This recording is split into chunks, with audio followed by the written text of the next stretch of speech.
Part 3 about the ex who tried to run the train on me. This part includes a little bit of domestic violence, so trigger warning. I never told my family and friends about it, so if y'all see this, I'm sorry. But basically, he was basically trying to get me to do it. So he was like, oh, come to the back seat. I was like, nah, like, chill out. Like, let's just finish watching the sunset. And he was like, okay. And he leaned in and made it seem like he was coming in for a kiss.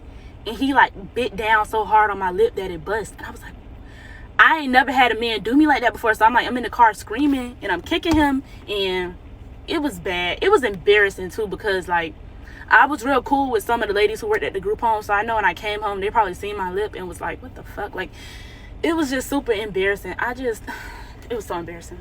But he started texting my family members and was basically just like, oh, like, is y'all sister okay? She not answering the phone. I just wanted to check on her. And y'all know I wasn't living with my family around this time, so they didn't see me. So they didn't see my lip.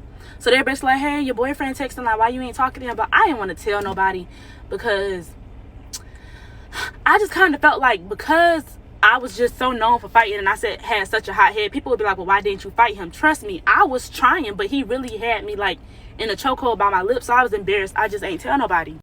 So yeah, after that, he was just like texting and calling from like text-free numbers. But I'm gonna keep it a stack, y'all. I was scared of him because I'm like, bro, this is like his first time doing me like that. And I was like, we've been knowing each other for so long. It's like the one time I tell you I'm not in the mood, I don't want to do that today, you bust my lip.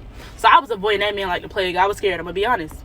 Okay, quick backstory before I tell y'all the next part. So basically, when we were in middle school, one day he walked up to me and out of nowhere he was just like, I don't want to deal with you no more, I'm done. He never told me why. I was like, whatever. So the day continues on, and then I think when I get on the bus, his best friend and one of his homeboys walk up to me, and his best friend is like, I want to mess with you. And the other boy like, yeah, give him a chance. And I was like, y'all know I mess around with y'all homeboy. But he was like, didn't he break up with you this morning? I'm like, yeah. Basically what happened was his friends told him that I was ugly so that he could break up with me, and he did, like a coward.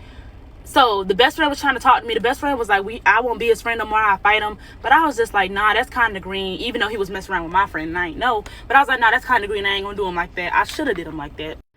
But yeah, just keep in mind, he is very dedicated to impressing his friends and things like that. So he called me up the text-free number, and I'm not sure why the hell I picked up.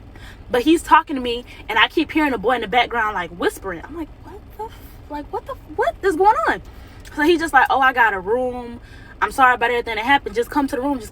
And I'm like, boy, I'm not coming to no room. No, and knowing him, it was probably a motel. No, I'm not coming to no room.